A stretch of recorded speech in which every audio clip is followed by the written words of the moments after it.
Have you ever had a moment when your emotions were so intense, so raw, that you were about to act without thinking? Maybe it was anger, hurt, or betrayal, and you are about to say or do something that you can't take back. But then someone steps in, someone who didn't judge you, but gently reminded you of who you are, who God is, and what He means to you. Someone who persisted in keeping God in His rightful place in your life. That's the kind of friend we all need in our godly tribes. In 1 Samuel chapter 25, we meet a woman who did just that. Abigail didn't just stop a massacre. She preserved David's conscience, his reputation, and his relationship with God. She brought spiritual clarity in the heat of emotional chaos. In today's Iron Sharpens Iron Bible study, we're going to be talking about the kind of friend who persists in keeping God in His rightful place, not just in her own life, but in the lives of those around her. The question is, do you have a friend like that? And more importantly, are you a friend like that? Grab your coffee and your Bible study essentials and let's pick it apart and mark it up. Today we're learning from the wisdom and courage of Abigail. Welcome to Wellness in the Word, the place where we come together to thrive together by talking about how the Bible holds the keys to wellness in all aspects of life. If we're meeting for the first time, my name is Jill Jackson. I'm a preacher's wife, a mom to 3 girls, and I make Christian content designed to help you grow closer to God and apply His Word to your heart and life. And if that's something that you're striving for, I hope that you'll subscribe to Wellness in the Word. Let's turn to 1 Samuel chapter 25 and get into our Iron Sharpens Iron Bible study series, which today focuses on one of my favorite women in the Bible, Abigail. The chapter opens with an introduction to Abigail. We're told she was discerning and beautiful, but look at verse 3. Her husband Nabal was harsh and behaved badly. Now, let's take in some of the backstory details that we need to appreciate the context of the verses we're going to study today about David and Abigail. David and his men had been in the wilderness of Paran with Nabal's shepherds. David's men had been good to these men. They had protected them. So David sent messengers to Nabal requesting provisions for a festive day. And in verse 10, Nabal scoffed at these men, saying, "Who is David? Who is the son of Jesse?" And as you can imagine, when David's men returned and gave him this report, it didn't go over well. David told his men to strap on their swords, and he left in pursuit of Nabal with 400 men. But just like Naaman's servants in our previous lesson, there is one who intervenes with a voice of reason. Read verses 14 through 17 with me. But one of the young men told Abigail, Nabal's wife, "Behold, David sent messengers out of the wilderness to greet our master, and he railed at them. Yet the men were very good to us, and we suffered no harm, and we did not miss anything in the fields as long as we went with them. They were a wall to us, both by night and by day, all the while we were with them keeping the sheep. Now therefore, know this and consider what you should do, for harm is determined against our master and against all his house, and he is such a worthless man that one cannot speak to him." This young man knew that Nabal's behavior was outrageous. His lack of hospitality was an insult and an injustice given all the things that David had done to protect his wealth and possessions. There had been peace between David's men and these shepherds of Nabal, and that young man knew that that peace was about to disappear. He went to Abigail, the one person that he knew could diffuse this situation. As the servant anticipated, Abigail is going to right this wrong. She hurried and gathered an abundance of food and wine, and she and her servants met David and his men who were in pursuit to destroy the household of Nabal. Read verses 23 through 25 with me. When Abigail saw David, she hurried and got down from the donkey and fell before David on her face and bowed to the ground. She fell at his feet and said, "On me alone, my lord, be the guilt. Please let your servant speak in your ears and hear the words of your servant. Let not my Lord regard this worthless fellow Nabal, for as his name is, so is he. Nabal is his name, and folly is with him. But I, your servant, did not see the young men of my Lord whom you sent. Let's appreciate some quick bullet points about Abigail. Number 1, she hastened. Look back at verse 18. Then Abigail, circle it, made haste. Jump down to verse 23 and circle the words she hurried. And draw a line to your margin and write she hastened. There is no better time to solve a problem than the present time. Nothing good ever comes from allowing a sore to fester. Number 2, she showed humility and submission to David. She bowed before him. Underline, fell before David on her face and bowed to the ground. She fell at his feet. Circle the words, my Lord. She called him my Lord 13 times between verses 24 and 31. Highlight the 13 times that she says my Lord. She is oozing with respect, not just with her words, but in her posture when she approaches him for resolution. And number 3, she told him that if she had known his needs from the start, there would have been a different outcome. And she proved the truth in her words by generously supplying above and beyond what he needed for his festive day. Underline, I, your servant, did not see the young men of my Lord whom you sent. And draw a line to your margin and write proof, CF, verses 18 and verse 27. These are all admirable qualities of Abigail, but perhaps Abigail's greatest strength was the way she weaved the presence of God into what was about to be physical, emotional, and spiritual devastation. David was angry, and the only thing on his mind was revenge. But Abigail brought God into his rightful place in David's heart and mind. Clearly, she had heard of David's love for God. In the present moment, David's anger had removed all thoughts of God from his mind.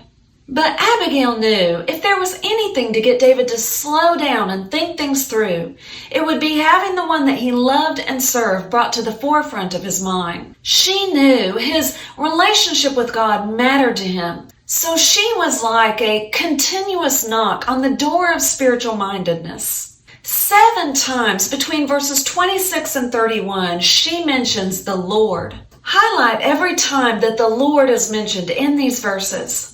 In verse 26, she declared that the Lord lives and said the Lord restrained him from shedding blood and saving himself with his own hand. She brought God into the equation and just took the wind out of his sails. How could he possibly go through with his intentions when she just said, number 1, God has prevented you from shedding blood, and number 2, you are about to take matters of justice into your own hands that just should have been leaving to God. In verse 27, she presented him with the provisions he requested, and she asked for forgiveness for a trespass that wasn't even her own. And before he could say anything, she brought God back into the conversation again. Look at verse 28. She said, the Lord, underline it, will certainly make my Lord a sure house, because my Lord is fighting the battles of the Lord. Abigail pointed out that David's heart was aligned with God's purpose. And because of that, in verse 29, she said, God would protect him from his enemies, that his life would be bound in the bundle of the living, in the care of the Lord your God. Read verses 30 and 31 with me. Underline these 2 words, and when. And when the Lord has done to my Lord according to all the good that he has spoken concerning you, and has appointed you prince over Israel, my Lord shall have no cause of grief, or pangs of conscience for having shed blood without cause, or for my Lord working salvation himself. Underline it, and when. And when the Lord has dealt well with my Lord, then remember your servant. In verses 30 and 31, we have the words, and when. Abigail did not doubt that the Lord would fulfill his promises to David. Write that in your margin. She doesn't say if, she says when.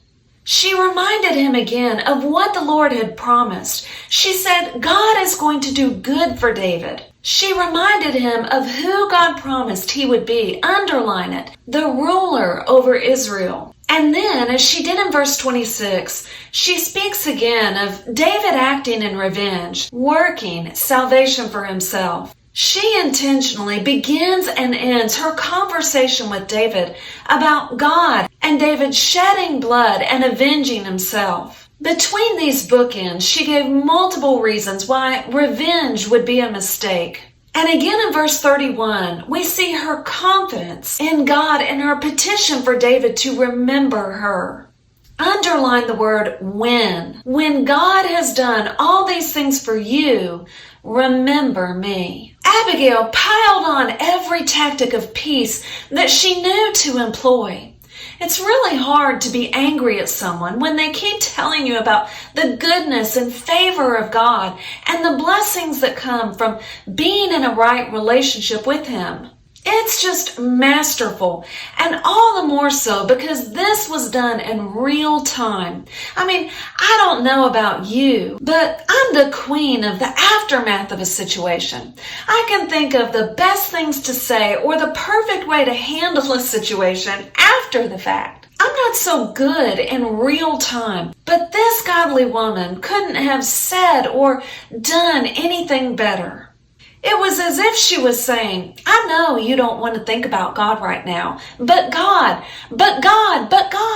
She just wouldn't quit. She led David to look ahead down the road, to consider the consequences of his actions, and by doing so, she achieved 3 very important things. Number 1, she preserved his conscience. She reminded David to look beyond the moment, because personal vengeance comes with the pangs of conscience. She essentially told him, you're better than this. Some versions read pangs of conscience as an obstacle or a troubled heart, remorse or a troubled conscience. Have on his conscience the staggering burden or blemish on your record. We could summarize all of these thoughts in one word. In my margin, in all caps, I wrote the word regret.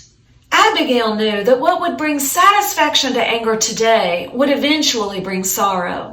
Saving with his own hand, seeking revenge, running ahead of God instead of leaving matters of justice in the hands of God would have caused him regret. She reminded him that God is a God of justice, verse 29. And she encouraged him to consider what his choice would do to him in the aftermath. Number 2, she preserved his reputation. Abigail reminded David that he would be in a position of respect and authority. And the last thing he would want to do is soil his reputation with the loss of honor. This rash decision could discredit him in the eyes of his men and those who were under his authority. She reminded him that shedding blood without cause or working salvation for himself did not align with his character as one who trusted in God, verse 31. Though not entirely parallel, it's interesting to note that in the previous chapter, David left matters of justice with King Saul in the hands of God when his men were urging him to take justice into his own hands. He persuaded his men not to attack King Saul. And what an impression, what a statement of faith and trust in God that must have been for his men. Now, how would it have affected his leadership if he had acted in revenge? Following through with this rash decision to wipe out the house of Nabal could have damaged his reputation and influence as the king. Number 3, she preserved his relationship with God. In verse 31, Abigail said David's vengeance would have been the shedding of blood without cause. Underline, without cause. Nabal did transgress against David, but that didn't mean that vengeance was appropriate to pursue. In verse 39, when he had cooled down, David said avenging Nabal's insult would have been, underline it, wrongdoing. It would have been a sin, and that sin would have put something between God and David. Abigail preserved David's relationship with God by keeping him from sinning. Abigail was nothing short of brilliant. This account is a beautiful portrait of a good woman's persistence for righteousness and peace. Her continuous but not abrasive knocking until the door of spiritual mindedness was opened. She never overstepped. She didn't boss, but she persisted on knocking on that door of spiritual mindedness. She hastened to shower him with gifts. She bowed to the ground in humble reverence. She spoke with terms of respect. She gave him many reasons why he should not act on his intent. She wanted him to remember God and her. Remember me, your servant who restored God to his rightful place in your heart and mind, who reminded you of all the consequences of sin, who preserved your conscience, your reputation, and your relationship with God. Remember me, the one who brought God into the situation. In verses 32 through 35, David blessed God and said that Abigail was a blessing that prevented him from sin and regret. He was thankful for her intervention. He believed that she kept him from bloodshed. He obeyed her voice. He listened to her and let go of his anger and his intent to destroy the household of Nabal. He would let God be the issuer of justice. And as a side note, God did bring justice to David, verse 38. When we are struggling with anger or sorrow, when the world's ways look more appealing than God's ways, when we're a moment away from sin, when God is out of our focus, whatever is coming between us and God, we need a friend who will bring God to his rightful place in our hearts and minds. We need people, and we need to be people who look beyond the moment and say, what about God? What about who he is to you? What about what he's done for you? What about what he's promised to do for you? We need someone in our tribes who can get us to look down the road at the consequences that will result if we follow through with actions that we don't need to take. There is no truer friend than one who will bring God to the forefront of our minds and get us to contemplate our thoughts and actions through a spiritual lens, who in doing so preserve our conscience, our reputation, and our relationship with God. Do you have an Abigail? Someone who's talked you off the ledge and kept you from doing something you would have regretted? Someone who kept knocking on the door of spiritual mindedness when you had shut and locked that door? Who needs you to be their Abigail? Whose conscience, reputation, and relationship with the Lord can you preserve? God designed us for community, not just to receive encouragement, but to give it. We are stronger together, but if we desire relationships that will sharpen our faith, challenge us to grow, and help us stay on the path to heaven, we must be intentional about spiritual growth. We must commit to being people of faith, trust, and unwavering devotion to Christ. And when we make that choice, we will be the kind of friend who strengthens and uplifts others in their walk with God.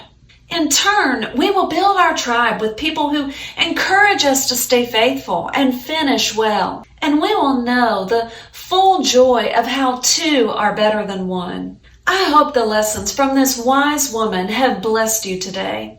And if you found this lesson helpful, be sure to give it a thumbs up and share it with a friend. Thanks for studying with me today. I hope you have a wonderful day. Until next time, stay well, stay blessed.